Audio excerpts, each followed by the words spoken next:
들어보신 분들은 많으시겠지만 백불관 노인 이야기를 해드리겠습니다.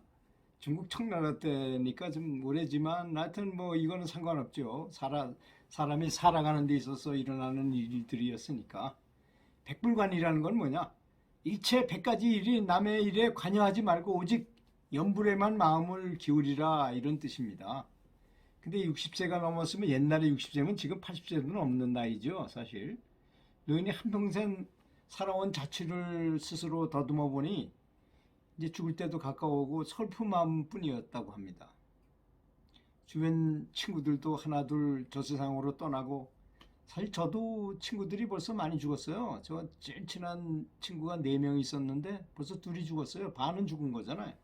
근데 그 친구들이 죽으면서 많은 이렇게 가르침을 주고 가더라고요. 또 자신의 삶 또한 임종이 얼마 남지 않았음을 절감하니 두렵잖아요. 사실 죽는다는 것을 생각하면. 그런 마음도 일어났던 것입니다. 그리고 살아생전에 공덕과 선행을 닦지 못하고 사람들의 가슴에 상처만 심어준 일이 생각나서 그를 더욱 괴롭게 했던 것입니다. 또한 과거에 저지른 죄업들이 생생하게 되살아나서 내가 만약에 이대로 죽게 되면 이건 뭐 당연히 지옥이나 축생의 과보를 받게 될 것을 생각하니까 마음이 조급해져서 그냥 있을 수가 없었던 것입니다. 경전을 읽어보면 완전히 그렇게 나오잖아요. 그러니까 굉장히 이제 이 사람이 겁이 나는 거죠. 그래서 마침 도원이라고 하는 스님이 효자함이라는 작은 암자를 짓고 평생 연불만 하고 수행하고 계신다는 말을 듣고, 아주 훌륭한 분이 계신다는 말씀을 듣고 그분을 찾아갔어요. 노인은 공손히 예배를 드리고 물었습니다. 저는 일생 동안 세상 일에 얽매여서 성인의 말씀에는 귀를 기울이지 않고 오직 죄만 짓고 살았습니다. 이제 임종이 가까워짐을 이제 자꾸 느끼게 되니까 앞일이 캄캄하고 두렵습니다.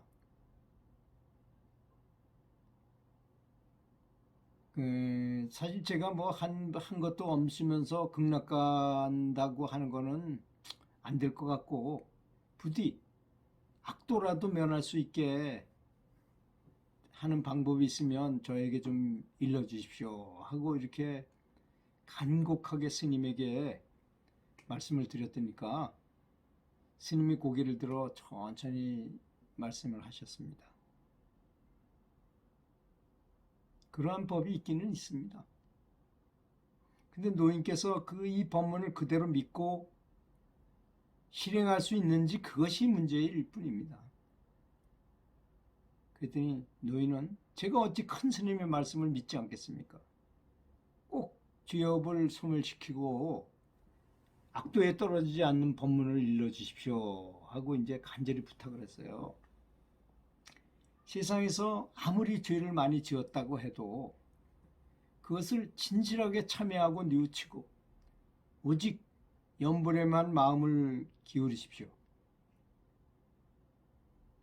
부처님 공덕에 의지해서 남이아불타불을 염불하시면 생사의 고통을 영원히 벗어나게 됩니다. 하고는 아미타불의 무한한 자비와 서원으로 성취된 극락정토와 그곳에 태어날 수 있는 방법으로 오직 남이아불타불에 전념할 것을 아주 간곡히 알려주었습니다.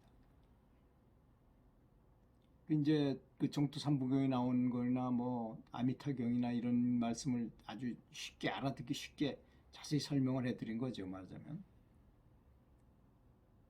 그리고 다시 말하기를, 세상에 염불하는 사람은 참 많습니다.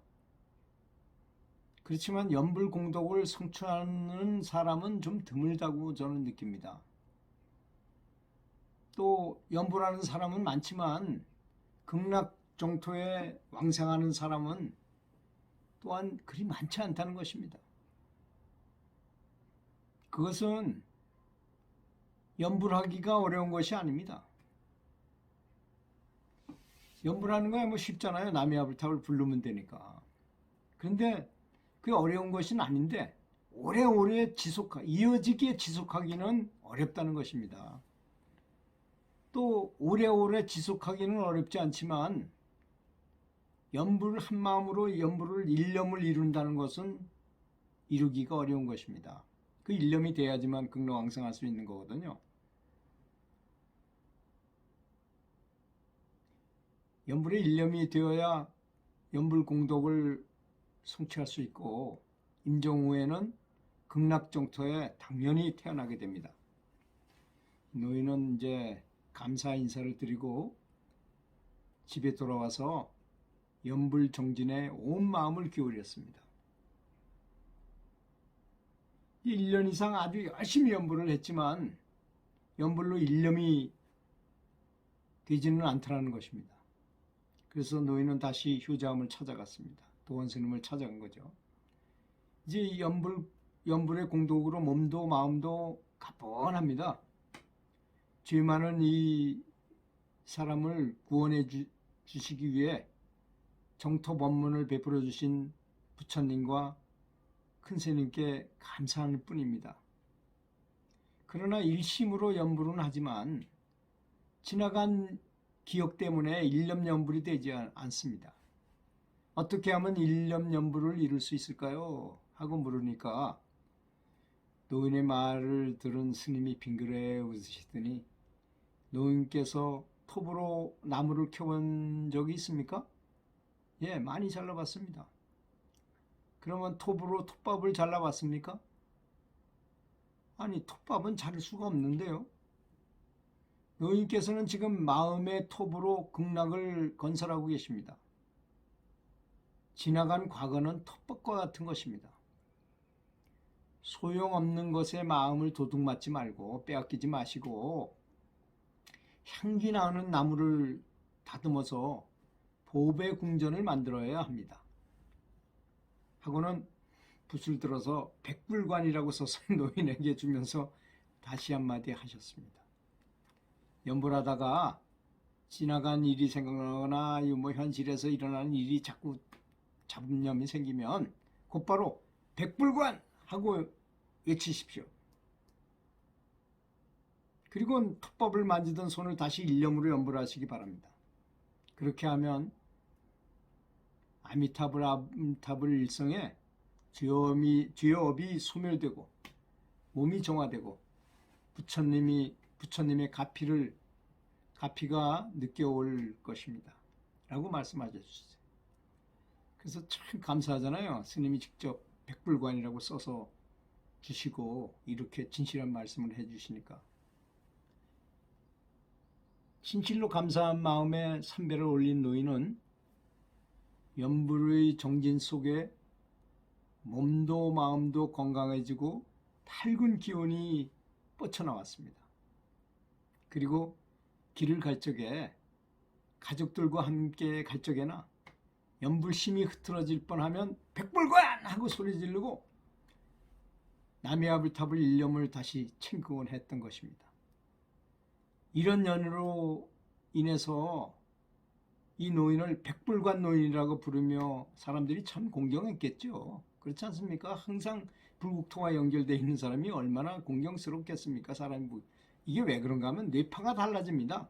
호르몬 분비 상태가 달라져요. 그러니까 그 사람 만나 옆에만 있어도 그냥 괜히 기분 좋거든요. 그래서 그런 겁니다.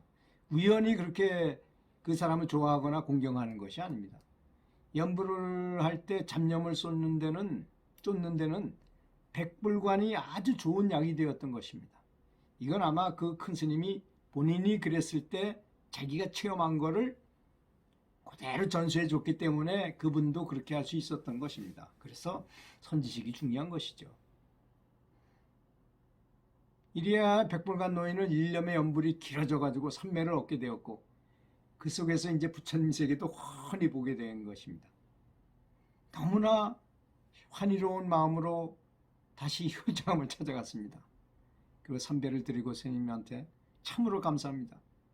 큰 스님께서 말씀해 주신 법도 하나도 헛된 것이 없었습니다. 스님의 은혜로 악도에 떨어질 제가 생사의 업을 벗어나서 부처님 세계로 가게 되었습니다.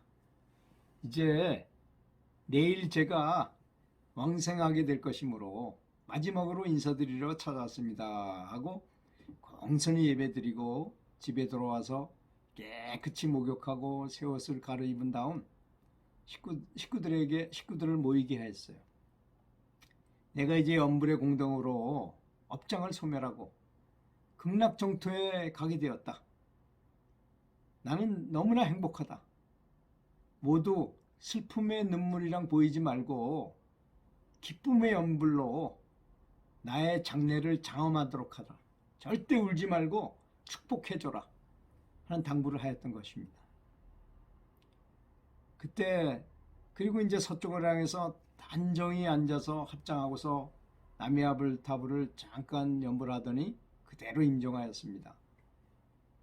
그때 서쪽으로부터 한 줄기 빛이 집안으로 확 비치고 집안에서는 기이한 향이 집안에 가득 차서 사람들이 크게 놀라워하며 너도 나도 연불을 했다는 것입니다. 들어주셔서 감사합니다.